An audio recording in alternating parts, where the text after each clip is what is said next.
화면에 보시면 저 한자어를 읽으실 수 있겠습니까? 혹시 저 말을 어디서 보신 적이 있으십니까? 네, 맞습니다. 저의 카톡에 네. 저 한자는 이렇게 읽습니다. 시300사무사. 공자 선생님께서 남긴 글귀 중에 일부입니다. 뜻은 이렇습니다. 시 300편에 통달하면 생각에 사악함이 없다. 마지막 사자가 간사할 사입니다. 공자 선생님께서 하신 유명한 말씀 중에 이런 말이 또 있습니다. 제자들아, 너희는 왜 시경을 배우지 않느냐? 시는 그 자체로 감흥을 일으킬 수 있고 볼 수 있고 모일 수 있고 원망할 수 있다.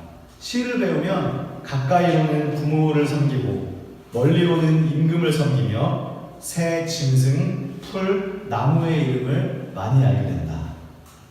공자 선생님께서는 제자들이 시경을 공부하지 않는 것에 대해서 상당히 안타까워했다고 합니다.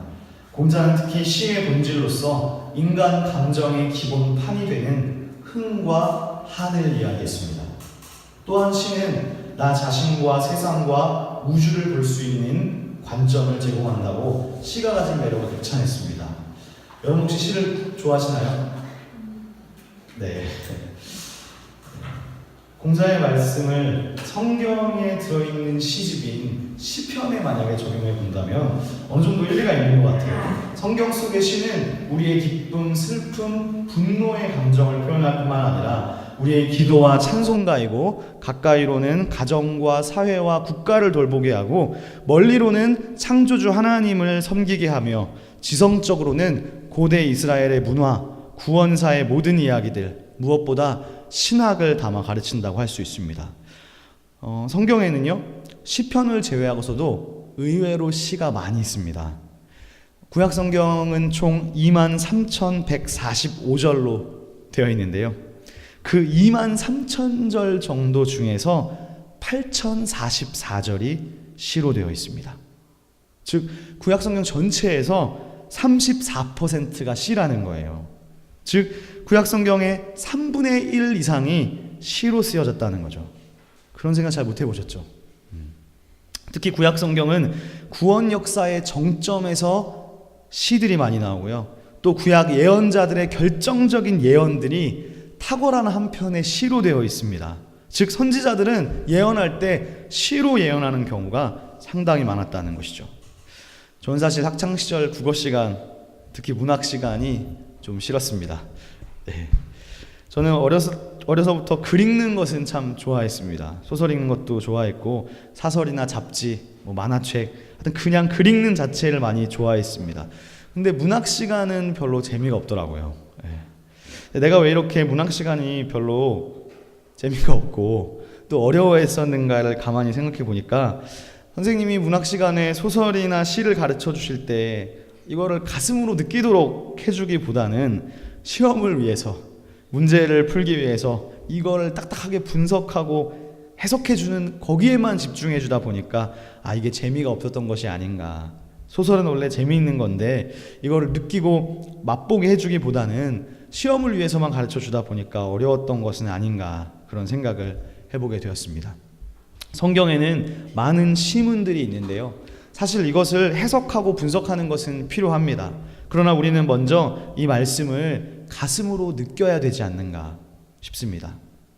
또 반대로 생각해서 우리가 이 성경이 하나님의 계시이고 말씀으로 너무 또 영적인 책으로만 생각하다 보니까 놓치고 있는 것이 있어요. 왜냐하면 이것은 사람의 손으로 기록된 글이잖아요. 그래서 이 말씀은 사실 그 자체로 하나의 문학이기도 합니다. 이거를 또 너무 영적으로만 생각하다 보면 성경을 바르게 대하지 못하고, 즉 성경이 말하고자 하는 바를 전체적으로 이해하지 못하고 글자에만 얽매이게 되는 위험도 있습니다. 특히 이 시라는 것은 그 자체로 문학적인 아름다움을 가지고 있는데 우리 성경은 안타깝게도 번역된 것이다 보니까 이 번역이라는 과정을 거치는 동안에 원래 이 히브리시 자체가 가지고 있는 문학적인 아름다움을 또 많이 상실해 버린 것 같습니다. 번역이라는 게 사실 어려운 것이죠. 번역은 반역이다 라는 말도 있습니다. 그래서 원래 히브리시의 본맛을 우리는 잘 느끼지 못하고 있다고 봐야 할 것입니다. 제가 오늘 말씀을 준비하면서 중학교 교과서에서 정의하는 시의 특징에 대해서 한번 찾아봤습니다. 한국교육학술정보원에서 발행하는 학생 대백과 사전에는 시의 특징을 3가지로 정의하고 있더라고요. 첫 번째는 운율성입니다. 무슨 말인지 다 아시죠? 두 번째는 함축성입니다. 이 말은 시에 사용되는 단어가 일상의 용어와는 달리 다양한 의미를 함축하고 그 과정 속에 많은 말들이 생략되기도 한다는 거예요.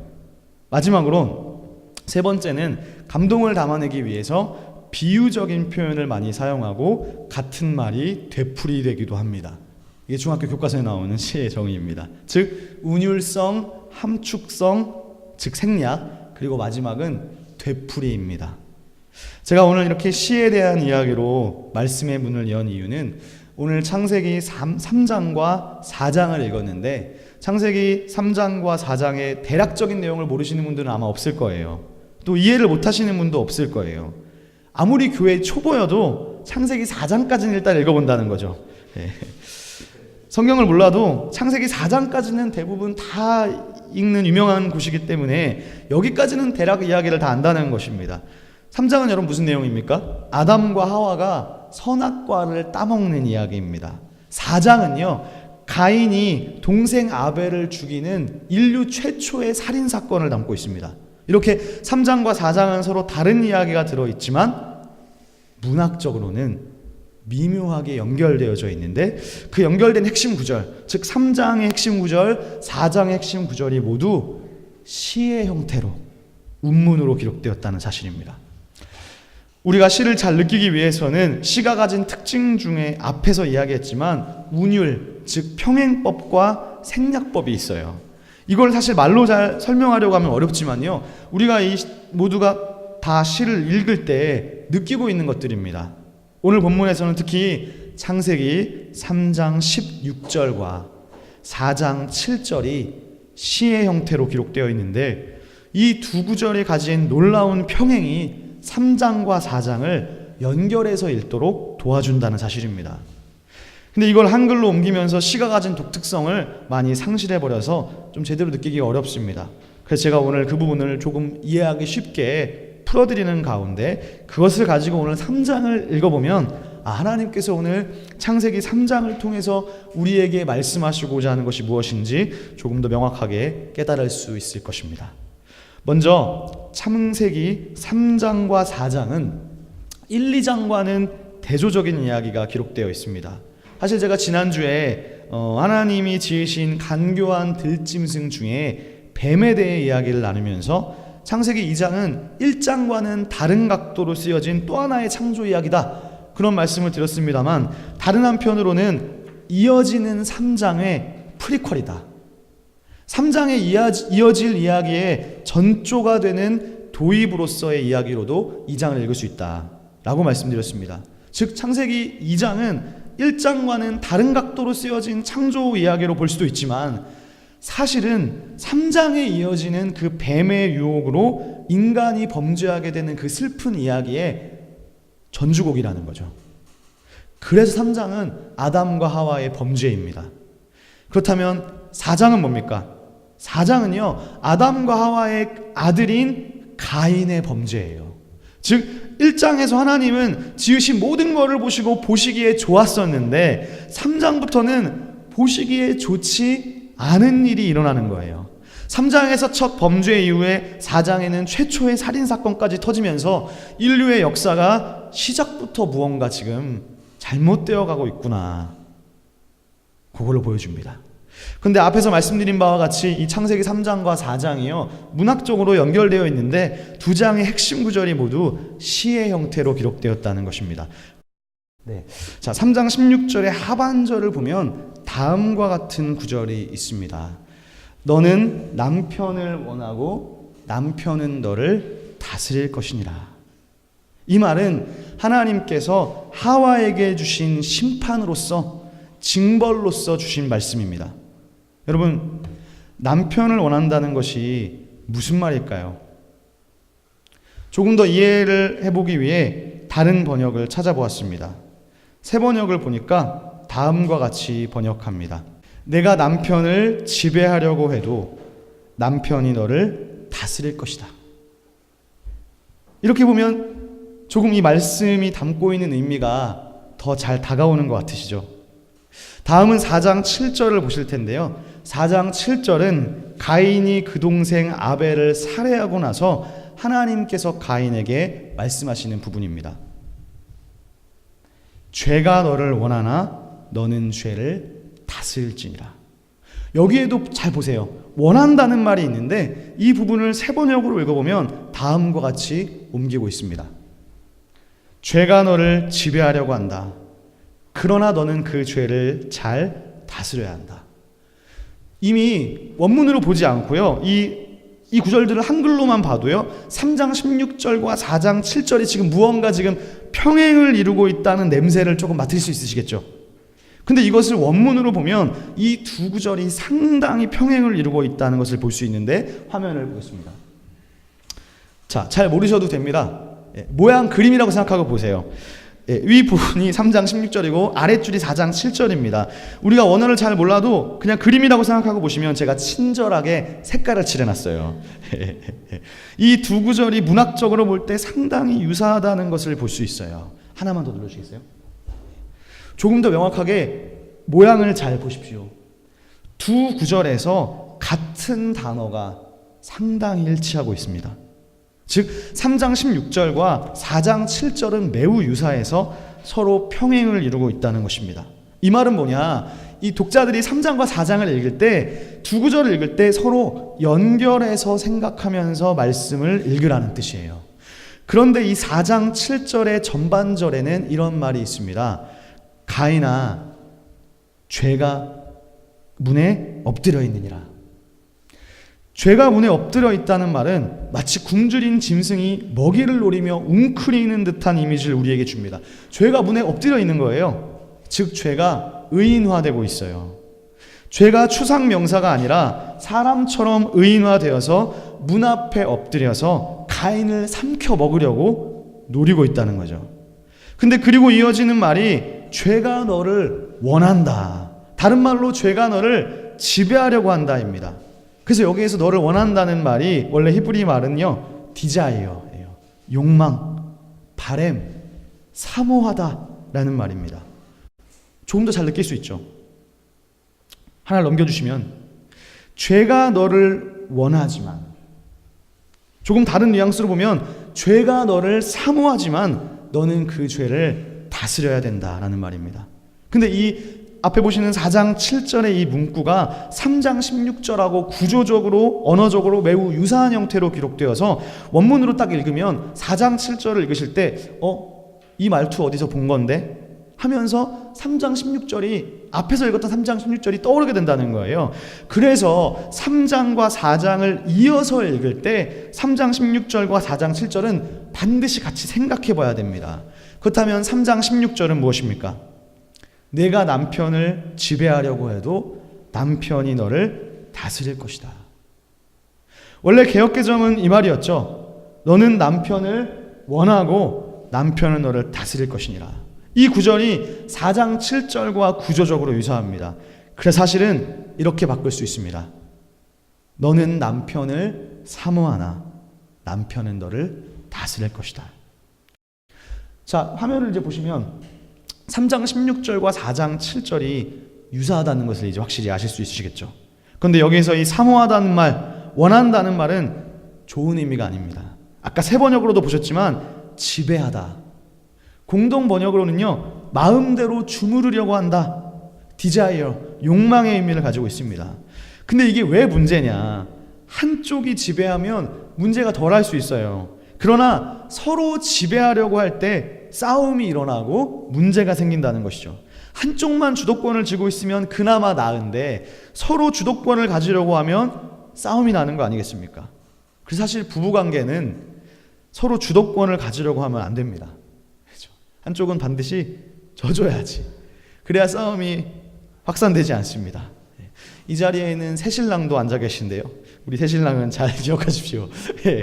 결혼하지 얼마 안 되신 새신랑뿐만 아니라 새 커플도 마찬가지입니다. 결국 창세기 3장에서 선악과를 따먹은 결과가 부부 사이에 서로 지배하려는 결과가 일어나는데, 이것은 곧 부부간의 관계가 깨어진다는 것을 의미합니다. 즉 죄가 가진 가장 무서운 파괴력은 무엇이냐? 관계를 깨뜨리고 관계를 파괴하는 것. 이것이 죄의 무서운 점입니다. 3장은요, 하나님과의 관계가 깨지잖아요. 근데 거기서 끝이 아니에요. 이 말씀을 통해 우리는 하나님과 인간의 관계뿐만 아니라 부부간의 관계도 깨어진다는 걸 알 수 있습니다. 근데 더 나아가서 4장에서는 형제간의 관계가 파괴되는 것입니다. 사실 이 죄라는 말은요, 성경에서 4장 7절에 처음 나오는 단어예요. 즉 아담과 하와의 범죄, 선악과를 따먹는 장면인 3장에는 사실 죄라는 말이 안 나와요. 4장에 처음 나온다는 거예요. 3장에서 죄라는 단어를 안 쓰고 우리에게 죄라는 것을 알려준다는 것은 이 창세기를 기록한 기자가 상당히 문학적인 고수입니다. 동시에 훌륭한 이야기꾼입니다. 죄라는 말을 안 하고 모두가 지금 죄 짓는 모습을 우리에게 알게 하니까요.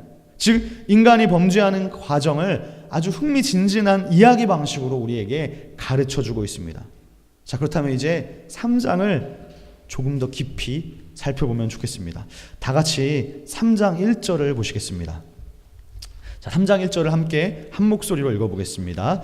그런데 뱀은 여호와 하나님이 지으신 들짐승 중에 가장 간교하니라. 뱀이 여자에게 물어 이르되 하나님이 참으로 너희에게 동산 모든 나무의 열매를 먹지 말라 하시더냐. 자, 3장에서는 갑작스럽게 뱀이 등장하고 있습니다. 그러나 제가 지난주에 말씀드린 바와 같이 이 뱀은 갑자기 등장했다고 해서 모르는 뱀이 아니에요. 이 뱀에게는 히브리 원문에는 정관사가 붙어 있어서 당시에 아담과 하와에게 잘 알려진 뱀입니다. 즉 그 뱀이었어요. 오늘 3장의 대화는 아담과 하와와 뱀의 대화가 처음이 아니었을 가능성을 보여주고 있습니다. 여기에서 뱀이 하는 기능은 분명해요. 뱀은 유혹자로서 사람을 유혹하는 존재로 등장하고 있습니다. 성경이 뱀을 가리켜서 간교하다라고 했는데 지난주에 이 뱀의 존재에 대해서 길게 이야기를 나누었습니다. 이 뱀은 신약성경 요한계시록에 따르면 옛날의 그 뱀으로 묘사되면서 하나님께 반역한 천사장 사탄과 동일시되고 있음을 확인할 수 있었습니다. 요한복음 8장에서 예수님은 이 뱀을 가리켜서 하나님과 사람을 이간질하기 위해 처음부터 거짓말한 자고 살인자였다고 말씀합니다. 여기에서 이 간교하다라는 말의 원문이 아룸이었는데 이것이 2장 25절에서 발가벗었다라는 말의 아롬과 언어 유희를 이루고 있었습니다. 근데 이 간교하다라는 뜻의 아룸은요, 원래는 부정적인 의미도 가지고 있고 긍정적인 의미도 동시에 가지고 있습니다. 이 말을요, 성경에서 검색해 보니까 창세기를 제외하고 총 11번 나오는데 욥기에서 2번, 잠언에서 9번 나옵니다. 잠언에서는 9번 모두 뭐라고 나오느냐? 슬기롭다 라는 말로 나와서 긍정적인 의미로 쓰이고 있어요. 여기는 간교하다라고 번역했지만 똑같은 말을 잠언에서는 다 슬기롭다는 말로 번역했어요. 즉 지혜롭다는 거죠. 잠언은 지혜를 말하잖아요. 뱀은 지혜가 있었습니다. 그래서 예수님도 마태복음 10장 16절에서 너희는 뱀같이 지혜로워라 말씀하셨습니다. 그러나 여기에서 뱀의 지혜는, 슬기로움은 선을 위해서가 아니고 악을 위해 사용됩니다. 사람을 이간질해서 하나님으로부터 멀어지게 만들기 위해서입니다. 그렇기 때문에 여기는요, 슬기롭다고 표현하지 않고 간교한 들짐승으로 성경은 표현합니다. 뱀은 슬기롭기 때문에요, 질문을 슬기롭게 여자에게 던집니다. 이게 뱀의 입장에서는 슬기롭지만요, 사람의 입장에 당하고 보니까 진짜 간교한 거예요. 그래서 뱀의 질문에는 여자를 유혹하는 간교함이 들어있습니다. 다시는 이야기겠지만 첫 번째 뱀의 질문은 도전적이에요. 뱀은요, 절대로 하나님이 하셨던 그 말을 몰라서 물어보는 게 아니에요. 하나님의 말씀에 대한 불신을 조장하기 위해서입니다.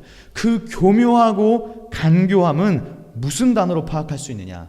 1절에서 참으로라는 단어로 파악할 수 있습니다. 이 참으로라는 말은 매우 도전적입니다.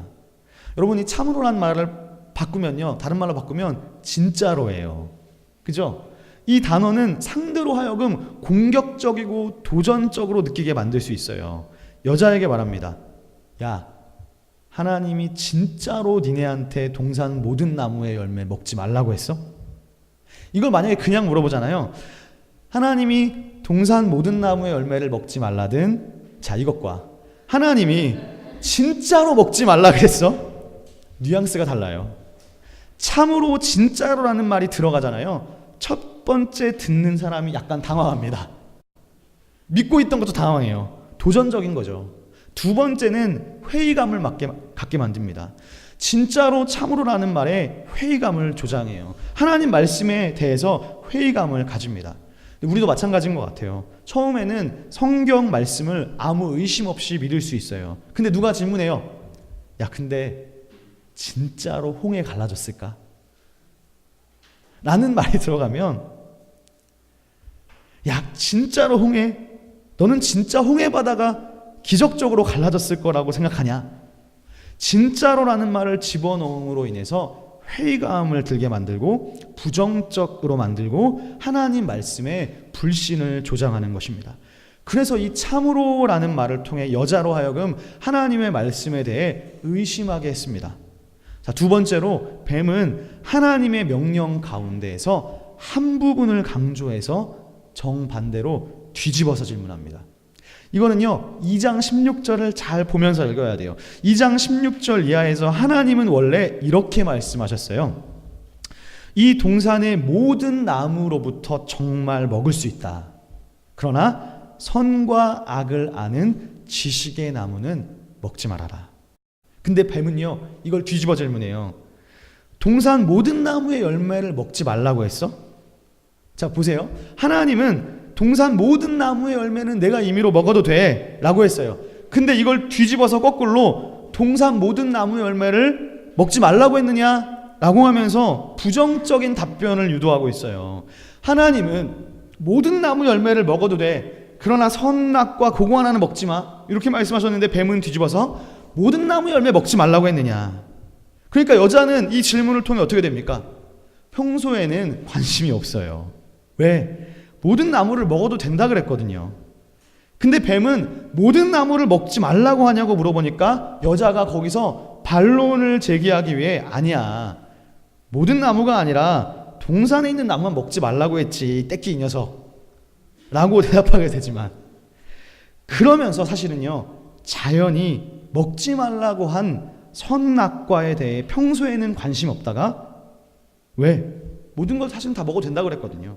근데 관심 없던 그 나무에 대해서 뱀의 질문으로 인해 관심을 갖게 되는 겁니다. 엄마가 어느 날 외출하기 전에 아이에게 주의를 줍니다. 윤서야, 냉장고 안에 딸기 있지? 나중에 손님 오시니까 그건 절대로 손대지 마. 자, 어떨까요? 그 순간부터 아이의 머릿속은 온통 그 딸기 생각으로 가득 찹니다. 그리고 먹게 됩니다. 사실 냉장고 안에 다른 맛있는 것이 많이 있지만 그 딸기에 주의를 돌리게 되면서 온 정신이 집중되는 것이죠. 이처럼 뱀은 하나님의 말씀을 교묘하게 변형시켜서 여자가 자신의 의도대로 행동하도록 조장하고 있습니다. 그리고 뱀의 이러한 간교한 공격은 성공하기 시작합니다. 이거 어떻게 알 수 있느냐? 여자가 뱀의 말에 대답하는데요, 대답하면서 하와도 하나님의 말씀을 인용하고 있어요. 그런데 여자도 이제는 하나님의 말씀을 같이 왜곡하기 시작합니다. 3절을 보십시오. 잘 천천히 생각하면서 눈으로 보시겠습니다. 동산 나무의 열매는 우리가 먹을 수 있으나 동산 중앙에 있는 나무의 열매는 하나님의 말씀에 너희는 먹지도 말고 만지지도 말라. 너희가 죽을까 하노라 하셨느니라. 여자의 이 대답은 원래 하나님 말씀과 뭐가 다릅니까? 창세기 2장 16, 17절과 비교해보면 두 가지 점에서 달라요. 첫 번째로는 동산 중앙에 있는 나무는 사실 두 그루가 있어요. 생명나무와 선악과가 있어요. 하나님은 그 중에서 선과 악을 알게 하는 그 지식의 나무는 먹지 말라고 했어요. 근데 여자는 특정한 나무를 지칭하지 않고 자기 맘대로 생략하면서 원래 하나님의 명령을 살짝 모호하게 만들어버립니다. 다음으로 여자는 본래 하나님 명령에 만지지도라는 말을 덧붙여버리고 있어요. 하나님은 사실 먹지 말라고 했지 만지지도 말라까지는 안 했거든요. 그러나 먹지 말 뿐만 아니라 만지지도 말라고 대답함으로 인해서 지금 뭔가 느낌이 부정적이 들어왔어요. 하나님의 명령이 지금 뭔가 지금 부당한 것임을 은근히 드러내고 있어요. 생각해보니까 먹지도 말고 만지지도 말라고 했어. 뭔가 기분이 나쁘네? 약간 지금 부정적인 게 들어온 거죠. 자, 그렇다면 여러분, 아담과 하와는 왜 선악과를 따먹었을까요? 선악과를 따먹게 된 결정적인 원인이 어디에 있었을까요? 그것은 바로 그 다음에 이어지는 뱀의 답변이 저들이 선악과를 따먹게 되는 결정적인 동기를 제공합니다. 그것이 5절 말씀입니다. 제가 읽어보겠습니다. 너희는 그것을 먹는 날에는 너희 눈이 밝아져 하나님과 같이 되어 선악을 알 줄 하나님이 아심이니라. 4절 뒷부분에는 너희가 결코 죽지 아니하리라. 자, 뱀이 확신하죠. 즉 여자의 대답에 반박하면서 두 가지를 또 여자에게 도전하고 있어요. 첫 번째는 야, 하나님 거짓말한 거야. 안 죽어. 두 번째는 내 눈이 밝아져서 하나님처럼 될 줄 알고 먹지 말라고 그런 거야. 자, 여러분, 저 두 가지 중에서 무슨 말이 더 선악과를 따먹도록 만들었을까요? 안 죽었는데 이거 하나님한테 속았네? 기분 나쁘네? 날 속여? 먹어야지. 첫 번째가 결정적인 동기겠습니까? 아니면 두 번째, 하나님은 너희가 그 나무 열매 먹으면 하나님처럼 되어서 선악을 알게 된다는 걸 아시고 그렇게 말씀하신 거야. 둘 중에 뭐가 선악과를 따먹는데 결정적인 역할을 했을까요? 두 번째 이야기를 듣는 순간 여러분들은 기분이 어떠십니까? 만약에 내가 아담이고 하와였다면 어떤 기분이 들까요? 야, 하나님이 너 그거 알게 될까 봐 그런 거야. 하나님이 니네 하나님처럼 되는 거 알게 될까 봐 그런 거야. 니네가 선악을 분별하게 될까 봐 무서워서 그런 거잖아. 어떤 느낌이 드시나요? 저는 선악과를 먹게 만든 결정적인 표현구는 다름 아닌 하나님이 아심이니라 라는 말이라고 봅니다. 뱀의 이 주장은 뭘 말해줍니까? 이 주장은요, 하나님이 인간들에게 모든 진실을 알려주지 않았다는 거예요. 인간에게 모든 것을 다 안 알려주고 자기만 알고 있는 사실이 있다는 거예요. 그러니까 니네가 선악을 알게 될까 봐 하나님 그거 아시고 못 먹게 한 거잖아. 즉 인간은 모르고 하나님만 아는 비밀이 있다는 거죠. 그리고 이 비밀을 인간들이 알게 되는 것을 하나님은 두려워해서 그걸 알고 일부러 못 먹겠다는 것입니다. 즉 하나님은 인간들에게 모든 진실을 다 알려주지 않으셨다는 거죠. 그 사실을 알았을 때 당사자는 어떤 기분이 듭니까? 자, 영수와 영희가 있습니다. 영수가 자기가 가진 물건 중에 하나를 영희에게 팔려고 합니다. 100만 원 주고 물건을 팔려고 합니다. 그러면서 야, 이거 나만 가지고 있는 거야. 나처럼 싸게 파는 사람 없으니까 나한테 사. 영희는 그 물건이 필요하지만 그 물건에 잘 몰라요. 어디서 그걸 또 파는지 몰라요. 근데 사실 그 물건은 다른 데 가서 사면 50만 원에 살 수 있는데 영수는 그걸 알면서도 영희에게 가르쳐주지 않고 100만 원이 가장 싼 것처럼 말하면서 팔려고 하고 있습니다. 근데 영희 친구 민철이가 어느 날 와가지고 가르쳐준 거예요. 야, 그거 옆집 가면 50만 원에 살 수 있어. 그때 영희가 이상하다는 걸 깨닫는 거예요. 그때 그 친구가 한마디 던집니다.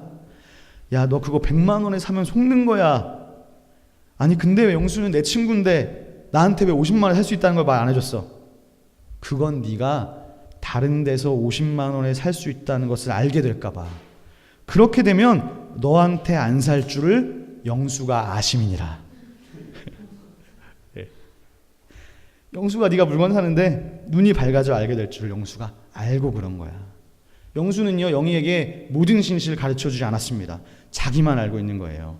근데 그걸 나중에 타인을 통해 알게 되었을 때 기분이 어땠을까요? 저는 오늘 하와가 들었던 마음이 이와 같았을 거라는 거죠. 내가 그걸 먹는 날에는 내가 하나님처럼 되어서 선악을 알게 될까봐 그거 알고 못 먹게 한 거야. 즉 하나님은 인간에게 모든 진실을 다 가르쳐 주지 않았다는 거죠. 그렇기 때문에 무슨 감정이 듭니까? 그 얘기를 듣는 순간 하나님에 대해서 의심이 들어요. 뭔가 나에게 숨기고 있다는 거잖아요. 영수에게 의심이 들듯이 내가 이 친구 믿을 수 있을까? 50만 원에 살 수 있는 거 비밀로 하고 나한테 100만 원에 팔라 그랬는데 그거 내가 알게 될까 봐 말 안 해줬는데 내가 이 친구 믿을 수 있을까? 즉 그로 인해서 과연 하나님이 전적으로 신뢰할 만한 분이신가 하는 의심이 떠오르게 되는 것입니다. 하와가 계속해서 가만 생각해 보니까 하나님 우리한테 지금 뭔가 숨기고 있다는 생각이 드는 거예요. 하나님 우리 알게 될까 봐 두려운 모양인데 하나님이 우리에게 감추고 있는 그것이 혹시 나에게 사실은 좋은 게 아닐까 하는 의심이 생깁니다.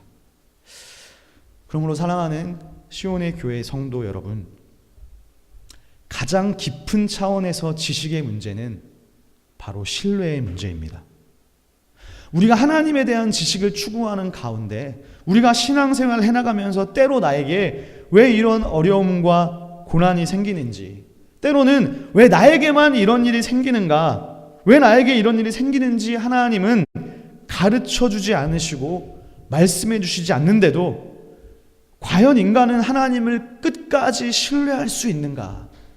다시 말해서 과연 우리가 모든 것을 다 알지 못해도 하나님이 가장 좋은 것을 주시는 분임을 인간은 신뢰할 수 있는가?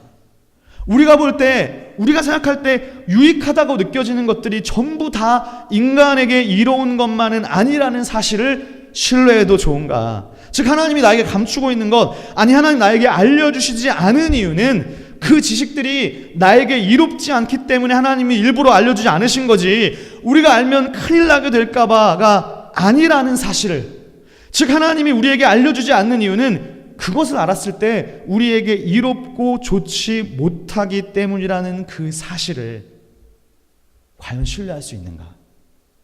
그렇기 때문에 지식의 문제는 바로 신뢰의 문제입니다. 즉 하나님이 내가 처한 상황과 내가 겪고 있는 삶 속에서 때로는 아무런 말씀도 설명도 없으시고 자세하게 풀어서 이야기해 주지 않으신다 할지라도, 여러분 선악과를 왜 따먹으면 안 되는지 하나님이 말씀 안 해주셨잖아요. 그냥 따먹지 말라고 했지 왜 먹으면 안 되는지 친절하게 설명해 주지 않으셨어요. 그러나 그렇다고 해도 하나님 그게 나에게 이로우니까 먹지 말라고 하셨겠지라는 그 신뢰의 문제를 뱀은 지금 간교하게 건드리고 있는 것입니다.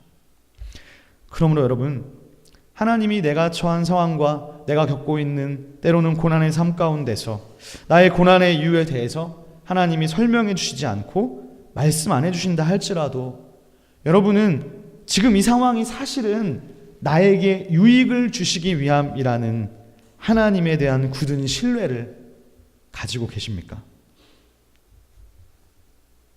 때로는 나에게 돈이 없어진다 하여도, 때로는 나에게 소중한 사람을 하나님이 데려가신다 하여도, 때로는 나의 건강마저도 앗아가신다 하여도, 그리고 나에게 왜 이런 고난을 주시는지 우리가 알 수 없어도 사실은 하나님이 가장 좋은 것 주시는 분이심을 여러분은 끝까지 신뢰할 수 있으시겠습니까? 다 이해할 수 없어도, 다 알 수 없어도 하나님은 가장 좋은 것을 주시는 분임을 성도님들은 신뢰할 수 있습니까? 신뢰할 수 있으시겠어요? 그런 의미에서 다니엘의 세 친구의 고백은 엄청난 고백입니다.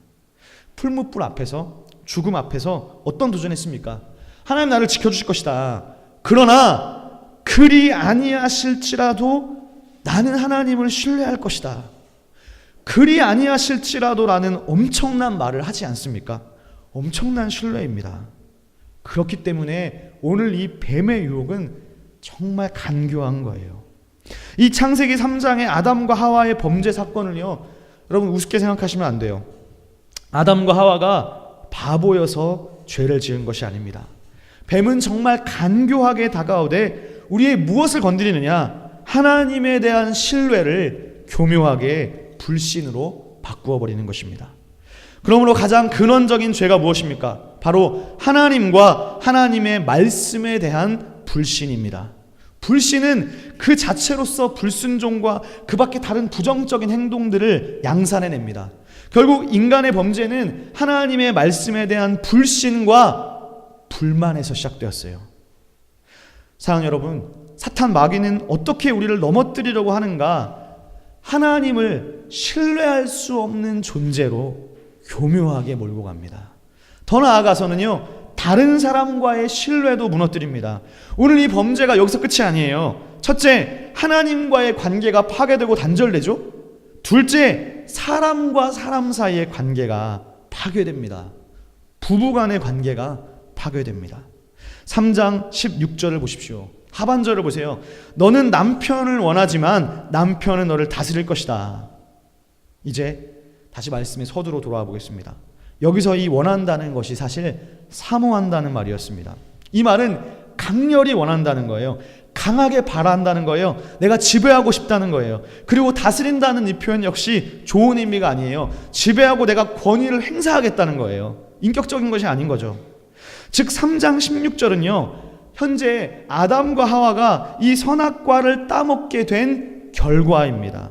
즉 부부 사이에 근본적인 균열이 생겼는데 가정이 치열한 주도권 다툼의 현장이 될 거라는 말입니다. 근데 이 구절의 원문이 사실 시문의 형태로 기록되어 있습니다. 이거를 시문으로 읽을 때, 즉 시라는 것을 생각하면서 읽는다면 이 구절 안에 원문에는요, 시의 특징 중 하나인 생략법이 사용되고 있다는 것을 알 수 있습니다. 화면에는 너는 남편을 원하지만, 즉 남편을 사모하지만 남편이 너를 다스릴 것이다. 근데 여기에서는요, 히브리 시의 특성에서 볼 때 이중 생략이 있습니다. 둘째 행에는 사모하다는 말이 생략되어 있고 첫째 행에는 다스리다는 말이 생략되어 있다고 볼 수 있어요. 무슨 말이냐? 이걸 원래대로 돌려놓는다면 다음과 같은 번역이 가능합니다. 제가 오늘 말씀을 시작하면서 창세기 3장 16절과 4장 7절은 연결되어져 있다고 말씀드렸습니다. 그리고 3장 16절과 4장 7절은 같은 구조로 이루어졌다고 말씀드렸습니다. 그렇게 생각하면 4장 7절은 다음과 같이 풀이해 볼 수 있습니다. 원래 개역개정 역시 이거죠. 죄가 너를 원하나 너는 죄를 다스릴지니라. 여기서 원한다는 말은 사모한다라고도 볼 수 있다고 말씀드렸습니다. 즉 죄가 너를 사모하는데 너는 죄를 다스려야 한다. 그런데 여기에서도 3장 16절과 같이 생략된 것을 돌려놓으면 함께 읽어보겠습니다. 시작. 죄가 너를 다스리기를 사모하나 너는 죄를 다스리기를 사모해야 한다. 창세기 3장과 4장은 이렇게 연결되어 있습니다. 3장에서는 아담과 하와의 범죄로 말미암아 하나님과의 관계뿐 아니라 부부 사이에 근본적인 균열이 생기게 돼서 관계가 파괴됐어요. 범죄의 결과는 관계의 파괴라는 죽음을 가져왔습니다. 4장에서요, 가인은 아벨을 살해해요. 3장에서 아담과 하와는 선악과를 따먹었을 뿐인데 하나님과의 관계가 깨어지고 가장 가까운 부부 간의 관계가 파괴되고 더 나아가 형제 간의, 자식들 간의 관계도 파괴되기 시작합니다. 죄가 전이되고 있어요. 그러한 상황에 대해서 하나님이 이렇게 말씀하세요. 죄가 문에 엎드려 있느니라. 죄가 문에 엎드려 있다는 말은 마치 상상해 보세요. 굶주린 짐승이 먹이를 노리고 웅크리고 있는 듯한 이미지를 줍니다. 즉 죄가 의인화되고 있어요. 죄가 의인화돼서 문 앞에서 엎드려서 가인을 삼켜 먹으려고 노리고 있다는 거예요. 그런데 그리고 이어지는 말이 죄가 너를 원한다. 다른 말로 죄가 너를 지배하려고 한다. 근데 여기에서 이 원한다는 말이 욕망, 사모하다라는 말이었습니다. 즉 의인화된 죄와 가인은 서로 목숨을 건 사투를 벌이고 있는 거예요. 죄가 가인을 지배하려고 사투를 벌인다는 것입니다. 베드로전서 5장 8절에 이런 얘기가 있어요. 너희 대적 마귀가 우는 사자같이 두루 다니며 삼킬 자를 찾고 있다.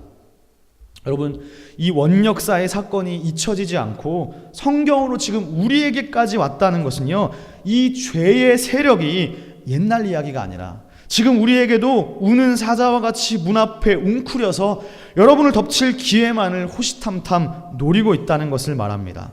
아주 영적인 이야기인 거죠. 이 죄의 파괴력은 매우 강력해서 하나님과의 관계뿐만 아니라 부부간의 관계, 사람과 사람 사이의 관계까지도 파괴하는 능력이 있습니다. 이것이 죄의 힘입니다. 베드로전서에서 마귀가, 즉 죄의 세력이 우는 사자같이 찾는다는 것은 뭔가 공포스러워요. 무서운 게 덮치는 느낌이잖아요. 사자잖아요. 근데요, 창세기 4장은 조금 다릅니다. 죄가 너를 다스리기를 사자같이 덮치는 게 아니고요, 지금 표현이 어떻습니까? 사모한대요. 이 사모하다라는 말은 남녀 사이에 있는 원초적인 갈망과 사랑을 뜻할 때 사용하는 희소한 말입니다. 즉 죄가 너를 지배하려고 사모한다는 거는요, 공포스럽고 무섭게 너 죄 안 저지르면 죽어, 이게 아니라 달콤한 욕망으로 이성의 유혹과 같이 간교하게 다가온다는 거예요. 너를 사모하고 있어. 누가? 죄가. 죄가 너를 원해. 죄가 너를 좋아해. 죄가 너를 유혹하고 있어. 죄가 너를 사모해. 어떻게 사모하냐? 너를 다스리기를, 지배하기를 사모해. 어떠십니까? 우는 사자와 같이 우리를 덮치는 것도 무섭지만 죄가 이렇게 다스리기를 달콤한 유혹으로 사모하고 있는 것 역시 이겨내기 어렵습니다. 게다가 우리를 덮치려고 문에 엎드려서 지켜보고 있는 것이 죄입니다. 죄가 여러분을 원합니다. 죄가 여러분을 다스리기를 사모하고 있습니다. 그런데 죄는 어떻게 여러분과 연합하려고 계획하고 있습니까? 죄의 목적을 이루기 위해서는 먼저 하나님과 멀리 떨어뜨려 놓아야 돼요. 그래야 죄가 인간에게 들어갈 수 있어요. 그렇기에 죄가 사용하는 방법은 바로 하나님과 하나님의 말씀에 대한 신뢰를 무너뜨리고 불신을 조장합니다. 말씀을 마무리하겠습니다. 사랑하는 시온의 교회 성도 여러분, 과연 여러분은 모든 것을 다 알지 못한다 할지라도 하나님이 가장 좋은 것을 주시는 분임을 신뢰하십니까? 그 신뢰가 일순간의 감정적인 신뢰가 아니라 우리의 생 다하는 날까지 신실하게 그 하나님을 신뢰해야 할 것입니다. 그러기 위해 오늘 성경은 이것을 시의 문학적인 평행으로 이렇게 말합니다. 그러므로 너는 죄를 다스리기를 사모해야 할 것이다. 여러분이 지금 이 순간 다스려야 할 죄악은 무엇입니까? 기도하겠습니다.